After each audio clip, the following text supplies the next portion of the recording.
Bienvenue à Esprit Stoiqueux à tous.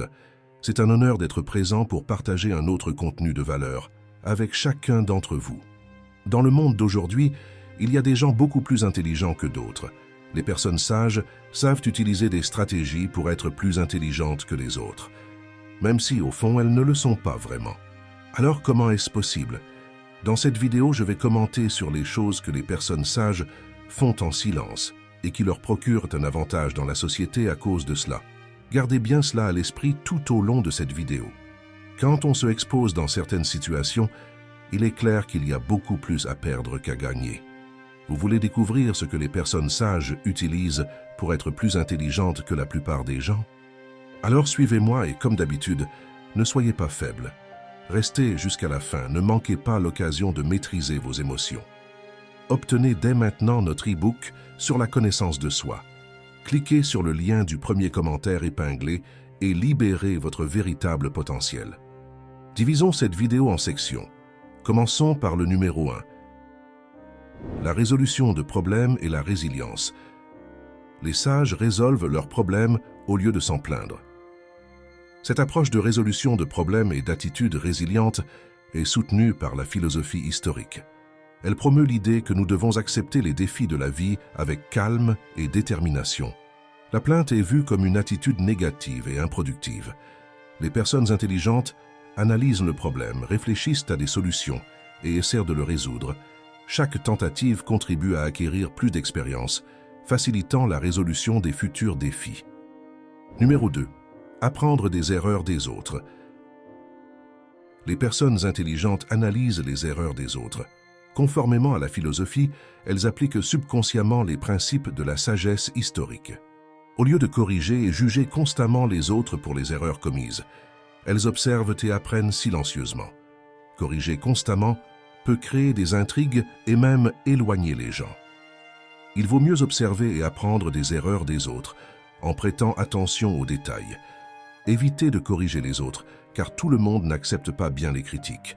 Apprenez silencieusement de ces erreurs et évitez de perdre du temps à essayer de convaincre quelqu'un qu'il a tort. Au lieu de cela, apprenez et grandissez à partir de ces observations. Et évitez de perdre du temps à essayer de convaincre quelqu'un qu'il a tort. Au lieu de cela, apprenez et grandissez à partir de ces observations. Numéro 3. Mettre les plans en pratique. Les personnes intelligentes, suivant la philosophie historique de figures telles que Sénèque et Marc Aurèle, comprennent que nous devons agir dans le moment présent, au lieu d'attendre des circonstances idéales. Les personnes intelligentes ne croient pas à l'histoire du temps parfait ou du moment idéal. Bien sûr, il y a des moments où il est bon d'attendre. Après tout, vous ne retirez pas la nourriture du feu avant qu'elle ne soit prête, ou vous n'accélérez pas quand le feu est rouge. Cependant, dans la plupart des cas, il est crucial de commencer à mettre votre plan en pratique, quelle que soit l'idée ou le plan que vous avez.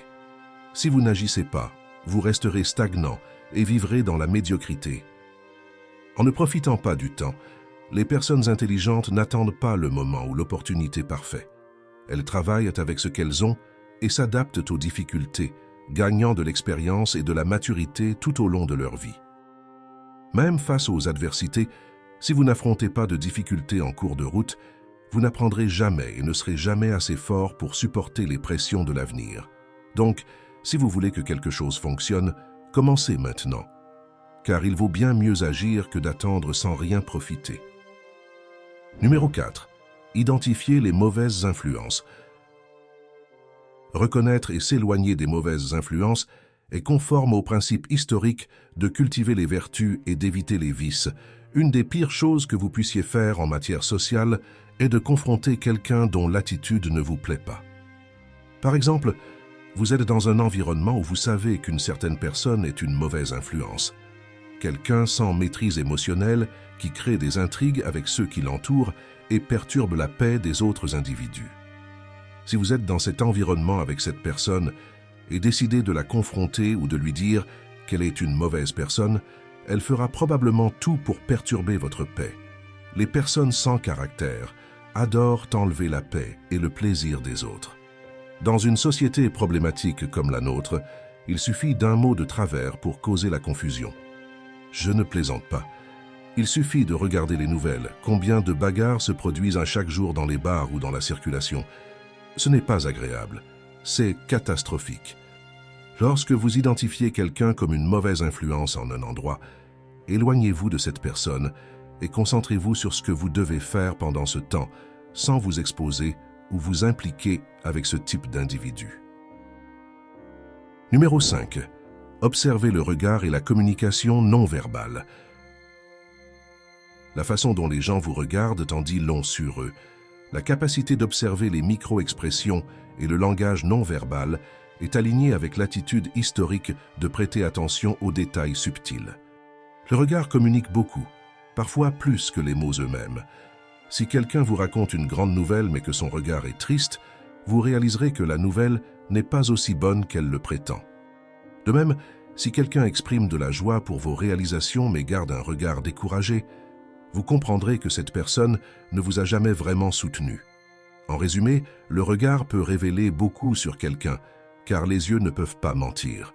Ils disent toujours la vérité, même si les paroles sont fausses. Par conséquent, observez attentivement comment les gens vous regardent ou comment ils déplacent les yeux lorsqu'ils parlent. Si quelqu'un prétend avoir confiance en vous, mais ne vous regarde même pas dans les yeux en faisant cette affirmation, c'est parce qu'il n'a pas vraiment confiance en vous. Restez vigilant, non seulement pour le regard, mais aussi pour la manière dont ils tentent de cacher leur regard. Cela peut fournir des informations cruciales pour comprendre les faits d'une situation. Sachant cela, prêtez une attention silencieuse au regard des autres, car cela vous révélera beaucoup sur ce qu'ils essaient de cacher. Numéro 6. Collectez des informations précieuses. Les personnes intelligentes valorisent l'information et la gèrent avec soin, une philosophie alignée sur la discipline personnelle et la modération stoïque. Il est crucial de ne pas révéler facilement les informations, car l'information est un trésor précieux.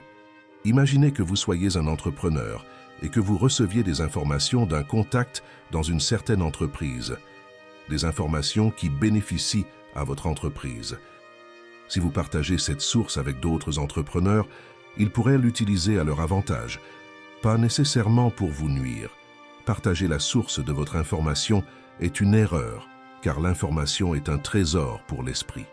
Nous vivons à l'ère de l'information, où l'information est de l'or pur.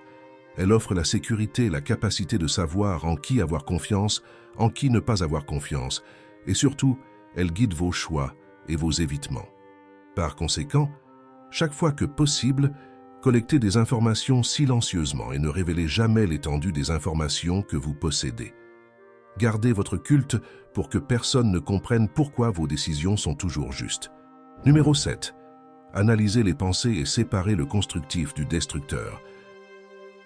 Les personnes intelligentes pratiquent l'examen de leurs pensées et émotions pour discerner leurs valeurs, s'alignant sur l'approche stoïque de maîtriser ses propres réactions. Tout au long de la journée, nous pensons à des milliers de choses, et les situations quotidiennes influencent nos pensées. Prenons un exemple. Si vous avez vécu des moments stressants tôt le matin, vous aurez encore des pensées de colère et de découragement en vous couchant. C'est pourquoi nous devons nettoyer notre conscience quotidiennement, dans un endroit tranquille, en analysant ce qui est constructif et ce qui est destructeur. Par exemple, si vous pensez à agresser quelqu'un, éliminez immédiatement cette pensée. Cherchez une meilleure solution ou comment éviter que cette personne vous affecte. Si vous êtes constamment focalisé sur ce qui s'est mal passé récemment, cherchez à construire une solution ou trouver quelque chose qui vous rende plus satisfait ou heureux. Si vous avez l'habitude de penser avec colère ou haine, résolvez ces pensées et émotions au point de ne pas les nourrir et, si possible, éliminez-les. Permettre à ces idées destructrices de s'installer dans votre esprit, c'est comme laisser la société prendre le contrôle de votre maison. Elles finiront par s'étendre au point où vous vivrez dans un endroit insalubre. Votre esprit fonctionne de manière similaire. Il occupera tellement votre esprit avec des pensées destructrices qu'éventuellement votre esprit explosera au point de perdre la raison. Numéro 8. Observez les intentions des gens en silence. Prêter attention aux motivations cachées et aux intentions sous-jacentes est aligné avec le principe historique de discerner entre ce qui est en notre contrôle et ce qui ne l'est pas. Supposons qu'une personne ne vous ait jamais accordé d'attention, toujours distante et indifférente. Cependant, vous obtenez un excellent emploi dans une entreprise où tout le monde aimerait travailler. Après une semaine, un mois ou 2 mois, cette personne distante vient vers vous de manière amicale et enthousiaste, parfois même en voulant sortir avec vous. Pourquoi, après avoir obtenu cet emploi, cette personne qui était indifférente devient soudainement si amicale? Parce qu'elle veut aussi un emploi dans cette entreprise et essaie maintenant de créer un lien avec vous pour voir si vous pouvez l'aider à l'obtenir. Restez attentif et essayez de percevoir ces approches soudaines. Une personne peut être sympathique et sincère, et peut-être qu'il n'y a rien de suspect, mais certaines personnes cachent leurs intentions derrière une apparence amicale. Cela devient évident lorsque quelqu'un qui ne se souciait même pas de vous commence soudainement à s'approcher de nulle part. Restez attentif et essayez de remarquer ces approches soudaines, car un sourire peut cacher des intentions cachées. En résumé, en adoptant les principes du stoïcisme dans notre vie quotidienne, nous pouvons cultiver une mentalité basée sur une discipline élevée, la sérénité et l'amélioration constante. De la résolution des problèmes avec détermination à la discrétion des véritables intentions des autres, ces leçons stoïques nous encouragent à vivre avec sagesse et vertu, à faire face aux défis avec calme et à cultiver des relations et des attitudes qui nous permettent de prospérer dans un monde en constante évolution. Nous sommes arrivés à la fin de ce voyage. J'espère sincèrement que ces conseils vous seront très utiles. N'oubliez pas de vérifier le premier lien ici dans les commentaires. Il est de grande importance. Continuez à regarder l'écran pour visionner les prochaines vidéos qui apparaîtront maintenant pour vous. Merci pour votre attention et à la prochaine vidéo.